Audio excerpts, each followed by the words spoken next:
Brasil, 2024. Um depósito de R$ 10 via Pix. E um algoritmo, que já decidiu o resultado, antes do primeiro giro. Você não sabe disso. Ninguém te conta. A plataforma certamente não vai te contar. 5 milhões de beneficiários do Bolsa Família gastaram R$ 3 bilhões em apostas ilegais. Em 2024, 3 bilhões. Dinheiro que deveria comprar alimento, pagar aluguel, vestir criança.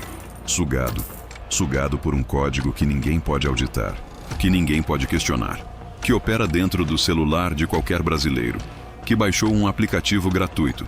O Brasil gastou mais em bets do que em educação pública naquele ano. 240 bilhões, contra 187 bilhões do Ministério da Educação. Isso não é azar. Isso é engenharia. É um algoritmo programado especificamente para calcular o momento exato em que você está prestes a desistir e te entregar uma vitória pequena, só para que você fique, só para que você deposite mais, via Pix, de novo e de novo, sem perceber que a decisão já foi tomada, antes do primeiro giro. E aqui vem o detalhe que ninguém no setor quer que você saiba. 3 em cada 4 apostadores brasileiros, em 2024, estavam usando plataformas completamente ilegais, sem regulamentação, sem auditoria, com algoritmos que nenhuma autoridade externa pode inspecionar ou questionar. Esse dossiê vai abrir esse código, vai mostrar como ele funciona por dentro, tecnicamente, psicologicamente e financeiramente, e vai te fazer uma pergunta que você precisa responder com honestidade. O dinheiro que saiu do seu bolso, você realmente escolheu gastá-lo? Ou foi extraído por um software que sabe exatamente como o seu cérebro funciona? 17% dos apostadores deixaram de pagar contas básicas para jogar. Me conta nos comentários de qual cidade você está assistindo isso. E se quer ver a parte 2, sobre como esse dinheiro financia o crime organizado no Brasil, clica em inscrever agora e curte o vídeo, porque o que vem a seguir vai mudar a forma como você vê qualquer aplicativo de apostas. Para entender o algoritmo das bets ilegais de hoje, você precisa voltar para Las Vegas.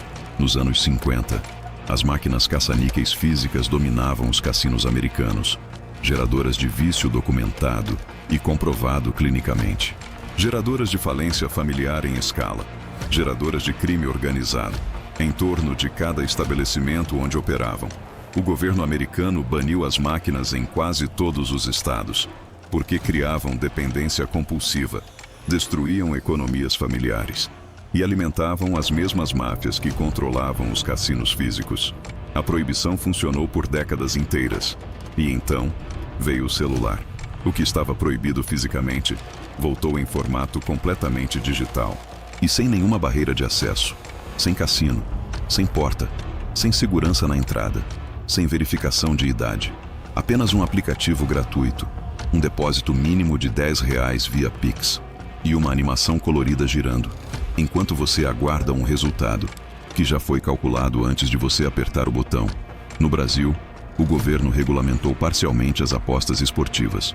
Em 2018, a intenção era criar um mercado organizado, tributado e transparente.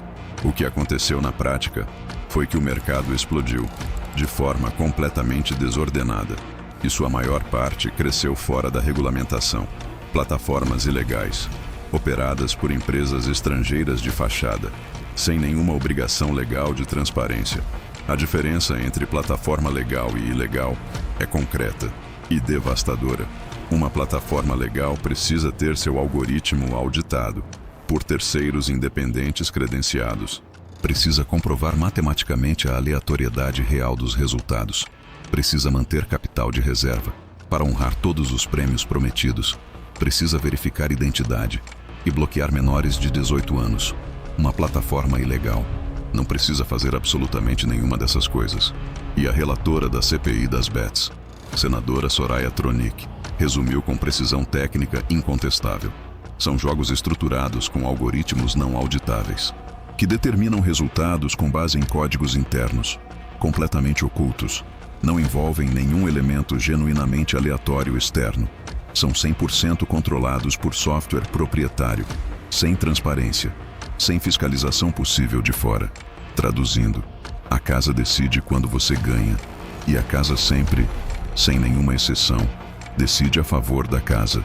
O professor André Lima, especialista em tecnologia da informação da Universidade Católica de Brasília, foi direto quando questionado sobre o funcionamento do jogo do Tigrinho e plataformas similares. Disse que pode haver na programação caminhos no algoritmo que levam a pessoa a perder ou a ter ganhos iniciais, e depois, isso simplesmente não acontecer mais na mesma sequência. Para confirmar se há manipulação deliberada, seria necessária a auditoria externa completa do código, auditoria que as plataformas ilegais, por definição, jamais concedem. Mas o que é mais perturbador do que a perda em si é o mecanismo sofisticado que te mantém jogando depois de perder. Primeira fase, a entrada. Você se cadastra. O algoritmo entrega vitórias reais nas primeiras rodadas, pequenas, mas suficientes para criar sensação visceral de controle, de que você entendeu o jogo, de que tem uma habilidade que outros não têm. A psicologia comportamental tem nome para isso: condicionamento por reforço positivo. É o mesmo mecanismo que os cassinos físicos nos anos 50 usavam, para fisgar apostadores e transformá-los em clientes regulares. Segunda fase, a erosão calculada. As derrotas aparecem lentamente e de forma progressiva. O algoritmo regula o ritmo de perda para que você nunca perca tudo de uma vez, porque perda total imediata te faria sair definitivamente. Você perde aos poucos, continua depositando para recuperar. Em 2024, 52% dos apostadores redirecionaram para as bets, o dinheiro que antes ia para a poupança. Terceira fase, o gancho da esperança. Sempre que o sistema detecta que você está prestes a desistir, saldo crítico, sessão longa, pausa prolongada, ele te entrega uma vitória, calculada com precisão, não grande o suficiente para você parar satisfeito, grande o suficiente para você continuar. 19% dos apostadores brasileiros deixaram de comprar comida no supermercado em 2024, não porque perderam tudo de uma vez, porque o algoritmo os manteve jogando tempo suficiente para comprometer o orçamento alimentar. Isso não é azar, é engenharia comportamental aplicada.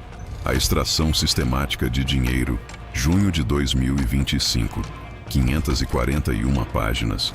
Chegaram formalmente ao Senado Federal. O relatório final da CPI das bets. Meses de trabalho parlamentar intenso.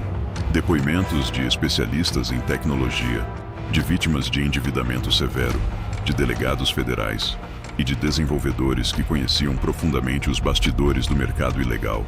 A conclusão foi ao mesmo tempo tecnicamente precisa e moralmente inaceitável.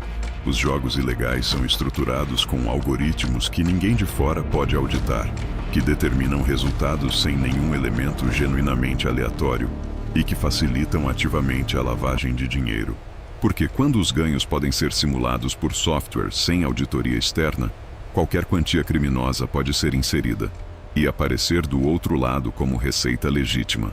Os números confirmaram a escala real do estrago.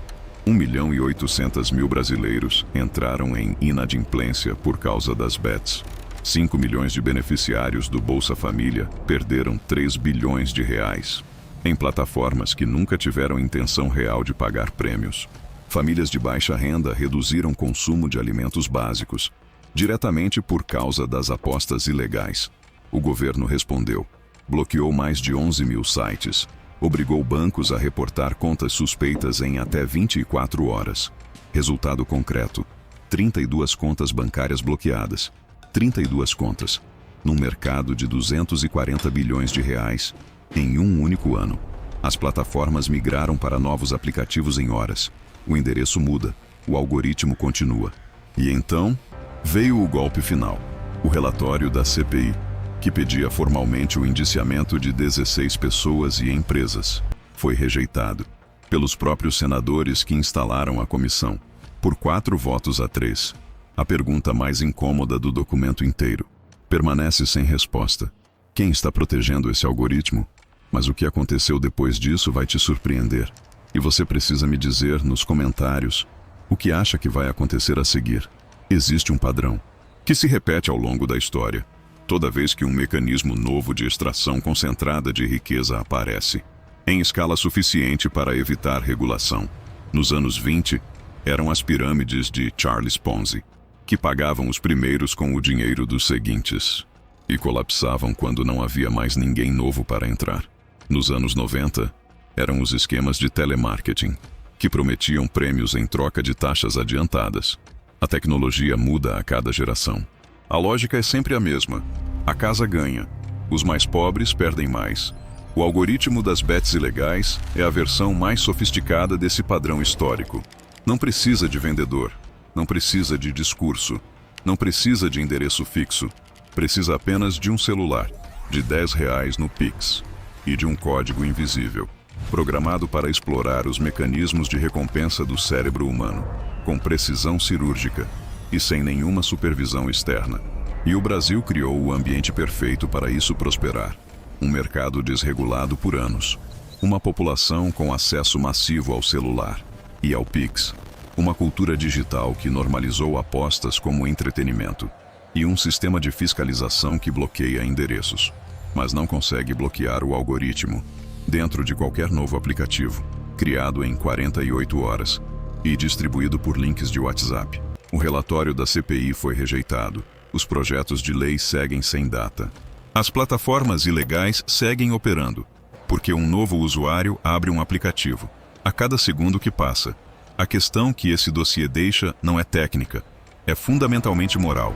Quando uma empresa constrói deliberadamente um algoritmo para criar dependência compulsiva e drenar sistematicamente o dinheiro das famílias mais pobres de um país, isso ainda pode ser chamado de entretenimento?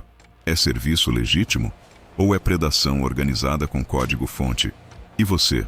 Acredita que o Brasil vai conseguir fechar esse código invisível antes que a próxima geração perca o seu futuro dentro de um aplicativo gratuito? Me responde aqui nos comentários. E se esse vídeo te fez pensar, compartilha com alguém que precisa ver isso.